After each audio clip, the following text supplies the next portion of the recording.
Hello everyone, my name is Corey McMonagle and I am doing a presentation on Canadian land claims. So what are land claims? Land claims are legal agreements determining who controls areas of land. In Canada, there are two different types, comprehensive and specific. Comprehensive land claims deal with Aboriginal rights. These claims are based on traditional use and occupancy of land by First Nation, Métis, and Inuit who did not sign treaties. Many non-Aboriginal settlements and development proceeded without addressing or extinguishing Aboriginal titles to land. Comprehensive claim settlements from these areas of Canada usually take the form of modern-day treaties and include a variety of terms such as money, land, forms of government, rights to wildlife, and provisions for the joint management of lands and resources. Specific land claims come from the First Nation claims that the Government of Canada did not fulfill its obligations either under historic treaties or the Indian Act.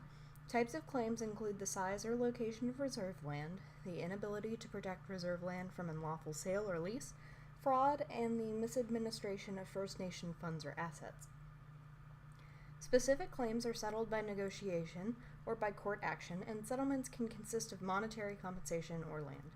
There is the Specific Claims Tribunal, which was formed in 2009 to expedite the final settlement of these grievances, many of which were first pressed by First Nations decades ago. Some of the major land claims in modern treaties are shown on this map. Near the bottom right, shaded in purple, is the James Bay area. In 1975 and 1978, multiple agreements were made, and the Cree and Inuit of the area received $230 million, rights to 5,404 square miles of land for their exclusive use, and 57,900 square miles of land for hunting, trapping, and fishing. In the top left, shaded in yellow, is the Inuvialut Agreement made in 1984. This agreement gave the Inuit people of the Western Arctic 351,000 square miles of land, $45 million paid over 13 years, $10 million in an economic fund, and $7.5 million for social development. Below the yellow area is the Satu Dene and Métis Agreement made in 1994. 5 First Nations in the area received 16,000 square miles of land, $75 million over 15 years, and other rights including mineral rights and self-governing rights. And the area shaded in blue is the Nunavut land claim, which includes 135,000 miles of land, nearly the size of France. Land is a sensitive issue for many Native people, and it's not a surprise that violence has occurred when land believed to be one group of peoples is claimed by another. One example of this violence is the town of Caledonia. Issues arose because of a new housing development that was being built on land that the Six Nation Iroquois Confederacy had claimed as theirs.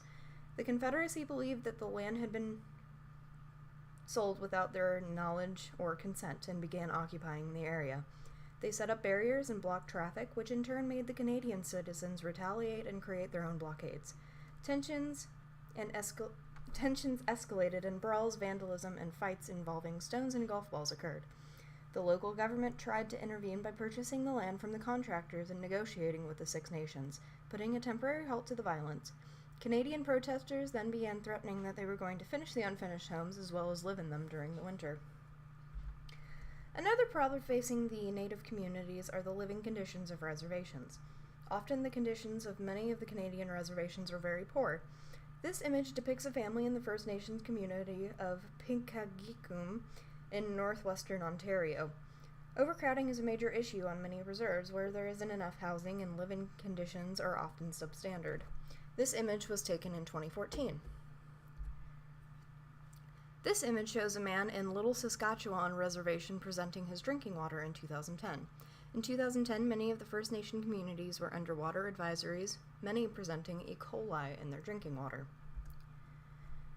Many reservations are beginning to be improved with the help of the Canadian government. These reservations are making agreements to help better their societies through education, economic growth, and healthcare.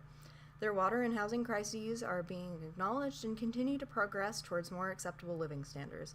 Many tribes now have better access to their historical lands, and although land claims are not the most efficient system, they have been taking strides to right Canada's wrongdoings to Native people. And here are my references. Thank you so much for listening.